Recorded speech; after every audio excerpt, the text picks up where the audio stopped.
आज है 24 मार्च 2026 दिन मंगलवार। नमस्कार, दिल्ली न्यूज में आपका बहुत बहुत स्वागत है। चलिए देखते हैं आज की 25 फटाफट काम की और महत्वपूर्ण बड़ी खबरों को। पर इससे पहले वीडियो को लाइक करना बिल्कुल न भूलें। दिल्ली विधानसभा में खीर समारोह, सीएम रेखा गुप्ता ने बजट और बच्चों को संबोधित किया। दिल्ली विधानसभा में बजट सत्र से पहले खीर समारोह का आयोजन किया गया। मुख्यमंत्री रेखा गुप्ता ने स्कूल की बच्चियों को अपने हाथों से खीर खिलाई और सभा को संबोधित किया।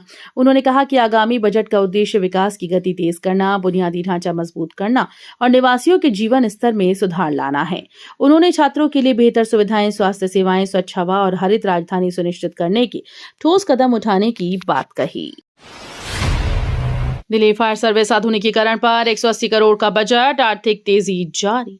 दिल्ली विधानसभा में गृह मंत्री आशीष सूद ने फायर सर्विस के आधुनिकीकरण पर जोर दिया। सरकार ने 180 करोड़ रुपए का बजट आवंटित कर bronto sky lift, quick response vehicle और वायरलेस सिस्टम खरीदने और नवीनीकरण की प्रक्रिया शुरू की। पालम अग्निकांड में 2 घंटे में मजिस्ट्रियल जांच और पीड़ित परिवारों के लिए अनुग्रह राशि की घोषणा की गई।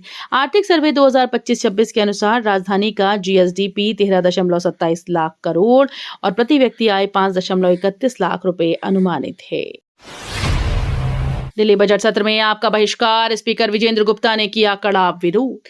दिल्ली विधानसभा में बजट सत्र के पहले दिन आम आदमी पार्टी के 4 विधायकों ने बहिष्कार किया, जिससे सदन में हलचल मच गई। स्पीकर विजेंद्र गुप्ता ने कहा कि सदन की कार्यवाही में भाग न लेना संसदीय मर्यादा और लोकतांत्रिक परंपरा के खिलाफ है। मंत्री प्रवेश वर्मा ने विपक्ष पर पीएसी और सीएजी रिपोर्ट से डरकर भागने का आरोप लगाया। गैस की आपूर्ति बढ़ाने के लिए तेल कंपनीज का नया प्लान। मध्य पूर्व में जारी संघर्ष के चलते भारत में एलपीजी की आपूर्ति पर दबाव बढ़ गया। इस संकट से निपटने के लिए सरकारी तेल कंपनीज 14.2 किलोग्राम के घरेलू सिलेंडर में गैस की मात्रा घटाकर करीब 10 किलो करने पर विचार कर रही हैं। इससे ज्यादा परिवारों तक गैस पहुंचाई जा सकेगी और सिलेंडर की कीमतों में भी कटौती संभव है। 10 किलो वाला सिलेंडर करीब 1 महीने तक इस्तेमाल किया जा सकेगा। पुरानी दिल्ली रेलवे स्टेशन पार्किंग विवाद पर सत्या शर्मा का आप पर हमला। दिल्ली में पुरानी दिल्ली रेलवे स्टेशन के सामने पार्किंग क्षेत्र में कथित अवैध गतिविधियों को लेकर सियासत गरमाई हुई है। दिल्ली नगर निगम की स्थायी समिति की अध्यक्षता सत्या शर्मा ने आम आदमी पार्टी पर गंभीर आरोप लगाए। उन्होंने कहा कि जनता की सुरक्षा और प्रशासनिक जवाबदेही के मुद्दों को राजनीतिक रंग देना ठीक नहीं। चांदनी चौक निरीक्षण में कई अनियमितताएं सामने आईं। दिल्ली में बिजली टैरिफ बढ़ोतरी की तैयारी, सब्सिडी से जनता को राहत। दिल्ली सरकार अप्रैल से बिजली दरों में बढ़ोतरी पर विचार कर रही है। इसका मुख्य कारण 3 डिस्कॉम कंपनीज बीआरपीएल, बीवाईपीएल और टीपीडीडीएल का 38,000 करोड़ रुपए से अधिक का बकाया है। डीएआरसी के अनुसार बीआरपीएल के लिए 19,174 करोड़, बीवाईपीएल के लिए 12,333 और टीपीडीडीएल के लिए 7,046 करोड़ रुपए बकाया है। उपभोक्ताओं पर असर कम करने के लिए सरकार सब्सिडी बढ़ाने की योजना भी तैयार कर रही है। एमसीडी की जिम्मेदारी, सफाई, सड़क, नालों और 15,000 से अधिक पार्कों का रखरखाव। दिल्ली नगर निगम यानी एमसीडी देश के 6 प्रमुख नगर निगमों में आबादी और देनदारियों के मामले में शीर्ष पर है।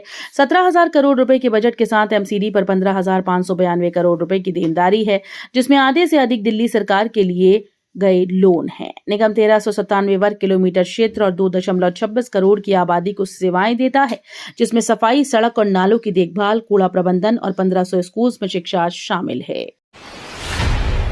जंग रुक भी जाए तो राहत मिलने में होगी देरी, लंबे असर के लिए तैयार रहे मार्केट। व्यापारियों का कहना है कि अंतर्राष्ट्रीय तनाव के कारण घरेलू बाजार में राहत मिलने में समय लगेगा। नरेला, बवाना, वजीरपुर जैसे इंडस्ट्रियल एरिया के मैन्युफैक्चरिंग यूनिट्स प्रभावित हैं। कच्चे माल की कीमतों में 20 से 25% की बढ़ोतरी ने उत्पादन लागत बढ़ा दी। फुटवियर और डेली यूज प्रोडक्ट्स के दाम बढ़ने से बिक्री प्रभावित हो रही है। व्यापारियों को डर है कि चीन से सस्ते प्रोडक्ट की बढ़ती सप्लाई स्थानीय उद्योग को नुकसान पहुंचा सकती है। दिल्ली में जाम मुक्त सड़क नेटवर्क के लिए बड़ी परियोजनाएं तेजी से जारी। दिल्ली में जाम की समस्या से निपटने के लिए कई बड़े सड़क और ट्रांसपोर्ट प्रोजेक्ट तेजी से आगे बढ़ रहे हैं। सराय काले खां से मयूर विहार तक बरापुला एलिवेटेड कॉरिडोर का 95% कार्य पूर्ण हो चुका है। आउटर रिंग रोड पर अंडरपास, कोंडली ब्रिज पर स्लिप रोड, एमबी रोड और जीटी रोड पर एलिवेटेड रोड प्रोजेक्ट भी चल रहे हैं। महरौली बदरपुर रोड पर ड्रेनेज सुधार और स्काई वॉक निर्माण की प्रक्रिया भी शुरू हो चुकी है। दिल्ली को जाम से मुक्ति दिलाने के लिए एलिवेटेड रोड, अंडरपास और फ्लाईओवर का काम तेज। राजधानी दिल्ली में जाम कम करने के लिए कई परियोजनाओं पर तेजी से काम चल रहा है। बरापुला एलिवेटेड कॉरिडोर फेज 3 का 95% निर्माण पूर्ण हो चुका है, जो नोएडा, गाजियाबाद और पूर्वी दिल्ली को मध्य दिल्ली से जोड़ेगा। Outer ring road, Mehrauli, Badarpur road और एमबी रोड पर अंडरपास, एलिवेटेड रोड और ड्रेनेज सुधार के काम भी जारी हैं। दिल्ली बन गई multi modal transport hub, metro, नमो भारत और इलेक्ट्रिक बसेस से सफर सुगम। दिल्ली एनसीआर में सार्वजनिक परिवहन के इतिहास में मार्च 2026 मील का पत्थर साबित हुआ। मेट्रो फेज 4 के विस्तार और पिंक लाइन रिंग मेट्रो के उद्घाटन से शहर की कनेक्टिविटी बढ़ी। नमो भारत ट्रेन ने दिल्ली से मेरठ का सफर मात्र 50 मिनट में कर दिया। इलेक्ट्रिक बसेस का विशाल बेड़ा अब 4338 तक पहुंच गया है और इस वर्ष इसे 7500 तक बढ़ाने का लक्ष्य है। दिल्ली सरकार का बड़ा फैसला, 3 अस्पताल मिलकर बनेंगे एम्स जैसा सेंटर। दिल्ली में मेडिकल शिक्षा को बढ़ावा देने के लिए सरकार बड़ा कदम उठाने जा रही है। 3 बड़े सरकारी अस्पतालों को मिलाकर एम्स की तर्ज पर एक आधुनिक मेडिकल संस्थान बनाया जाएगा। इस योजना से एमबीबीएस और पीजी सीट्स में बढ़ोतरी होगी, जिससे छात्रों को अधिक अवसर मिलेंगे। साथ ही डॉक्टर्स को बेहतर ट्रेनिंग और रिसर्च की सुविधा मिलेगी। दिल्ली पीएसी ने सीएजी रिपोर्ट पेश की, अस्पताल और आबकारी में गंभीर कमियां उजागर। दिल्ली विधानसभा में लोक लेखा समिति ने सीएजी की हेल्थ और आबकारी रिपोर्ट पेश की।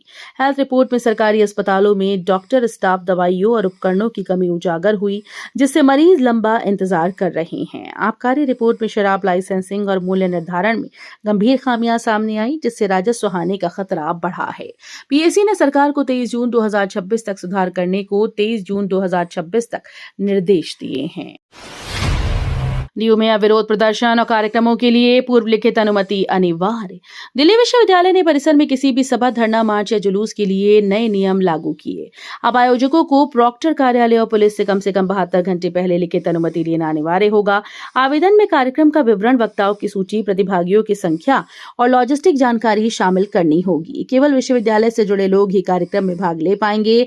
नियमों का उल्लंघन करने पर निष्कासन, बर्खास्तगी और पुलिस कार्रवाई जैसी सख्त अनुशासनात्मक कार्रवाई की चेतावनी दी गई है। पूर्व सीएम केजरीवाल के सरकारी आवास में 342% ज्यादा खर्च, सीएजी रिपोर्ट में खुलासा। दिल्ली विधानसभा में पेश सीएजी रिपोर्ट में खुलासा हुआ कि पूर्व सीएम अरविंद केजरीवाल के फ्लैग स्टाफ और रोड सरकारी आवास के नवीनीकरण में शुरुआती 8.62 करोड़ रुपए के बजट के बजाय 33.66 करोड़ रुपए खर्च हुए। इसमें 18.88 करोड़ रुपए कलात्मक और सजावटी कामों पर खर्च किए गए। रिपोर्ट में कहा गया कि पीडब्ल्यूडी ने फंड डायवर्ट किए और काम को अर्जेंट घोषित किया। आम आदमी पार्टी ने इस पर कहा कि भाजपा लगातार फालतू मामलों में उन्हें निशाना बना रही है। दिल्ली में किफायती आवास, झुग्गीवासियों के लिए 26,000 नए फ्लैट। दिल्ली सरकार किफायती आवास उपलब्ध कराने पर जोर दे रही है। जहां झुग्गी वहीं मकान योजना के तहत डीडीए अगले 2 वर्षों में 26,000 से अधिक फ्लैट का निर्माण करेगा। केंद्र सरकार की स्वीकृत परियोजनाओं में अब तक 24,524 फ्लैट बन चुके हैं और कुल 52,584 फ्लैट का निर्माण प्रस्तावित है। नरेला में बनेगा बड़ा शिक्षा हब, 6 विश्वविद्यालय और रिसर्च सेंटर होंगे शामिल।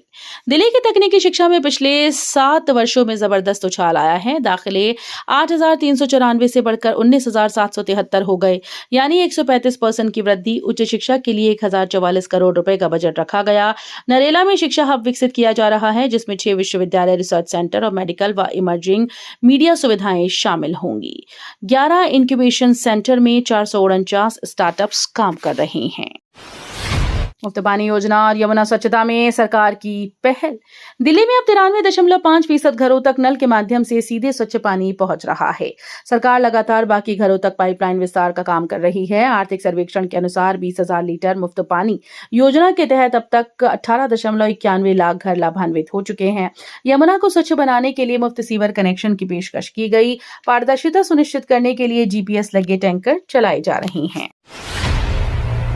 कच्चा माल महंगा, एल्यूमिनियम व तांबे की बड़ी कीमत, रोजमर्रा की खरीदारी प्रभावित। युद्ध का असर अब आम बर्तनों तक पहुंच गया। एल्यूमिनियम और स्टील की बढ़ती कीमतों में कुकर, पतीला और अन्य बर्तन 20% तक महंगे हो गए हैं। प्लास्टिक के दाने दुगने हो गए हैं, जबकि पीएनजी गैस की कमी ने उत्पादन महंगा किया। इस वजह से बर्तन बिक्री में 30% तक की गिरावट आई। विशेषज्ञों का कहना है कि एल्यूमिनियम, तांबा, स्टील सहित सभी धातुओं के दाम बढ़े हैं। शहीद दिवस पर दिल्ली विधानसभा में श्रद्धांजलि, भगत सिंह, राजगुरु और सुखदेव को नमन। दिल्ली में शहीद आजम भगत सिंह की भव्य प्रतिमा का अनावरण किया गया। साथ ही ऐतिहासिक कोर्ट ट्रायल रूम का जीर्णोद्धार भी हुआ। मुख्यमंत्री रेखा गुप्ता ने कहा कि ये स्थल युवाओं के लिए तीर्थ के समान होगा और उन्हें राष्ट्रभक्ति का संकल्प दिलाएगा। समारोह में शहीद भगत सिंह के पौत्र यादविंदर सिंह संधू, मंत्री और अन्य गणमान्य उपस्थित रहे। दिल्ली में वाहनों से प्रदूषण नियंत्रण में कमी, लोक लेखा समिति ने गंभीर कमियां उजागर की। दिल्ली विधानसभा की लोक लेखा समिति ने राजधानी में वाहनों से होने वाले प्रदूषण पर सरकारी कामकाज की कमियां उजागर की।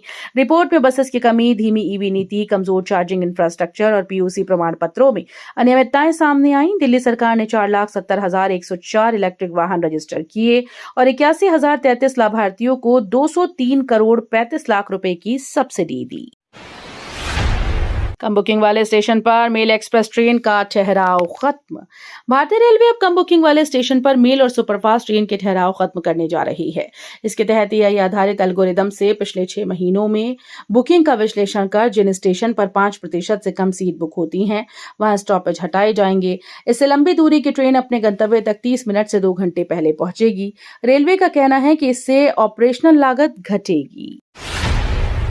भारतीय नगर पार्क बनेगा 93 लाख की लागत से मॉडल पार्क, खेल सुविधाओं के साथ। एनडीएमसी ने भारतीय नगर कॉलोनी पार्क को 93 लाख रुपए की लागत से मॉडल पार्क में विकसित करने का निर्णय लिया। इसमें jogging track, open air gym, कांच की दीवार वाला कवर जिम, बैडमिंटन और बास्केटबॉल कोर्ट, बच्चों का खेलने का क्षेत्र और विश्राम स्थल शामिल होंगे। पार्क में विशेष सिंथेटिक फ्लोरिंग वाला ट्रैक होगा और चारों ओर बैठने की बेंच और परगोला लगाई जाएगी। दिल्ली में ताबड़तोड़ कार्रवाई, बांग्लादेशी घुसपैठियों पर पुलिस का बड़ा ऑपरेशन। दिल्ली पुलिस ने अवैध बांग्लादेशी प्रवासियों के खिलाफ बड़ा अभियान चलाते हुए 9 महीने में 1,589 लोगों को डिपोर्ट किया। जून 2025 से फरवरी 2026 के बीच ये कार्रवाई तेज हुई, जो पहले के मुकाबले दुगनी है। पुलिस के अनुसार सभी को अगरतला बॉर्डर के रास्ते वापस भेजा गया। पहलगाम हमले के बाद इस अभियान में और भी तेजी आई। कई लोग हरियाणा, राजस्थान की ईंट भट्टों में काम करते हैं। पुलिस ने FRRO और BSF के साथ मिलकर ट्रेन और विशेष उड़ानों से उन्हें वापस भेजा। दिल्ली में मौसम बदलेगा, 2 दिन बारिश और तेज हवाओं के असर। दिल्ली में पश्चिमी विक्षोभ के चलते मौसम फिर से बदलने वाला है। गुरुवार और रविवार को गरज के साथ हल्की बारिश, बिजली चमकने और तेज हवाओं के आसार हैं, जिससे तापमान में गिरावट आएगी। सोमवार को मिश्रित मौसम रहा। सुबह हल्की बारिश के बाद धूप खिली। अधिकतम तापमान 29.7 और न्यूनतम 17.8 डिग्री सेल्सियस रिकॉर्ड किया गया। तो ये थी आज की बड़ी खबरें। रोजाना ऐसे ही सबसे पहले अपडेट पाने के लिए चैनल को सब्सक्राइब करना बिल्कुल न भूलें। धन्यवाद।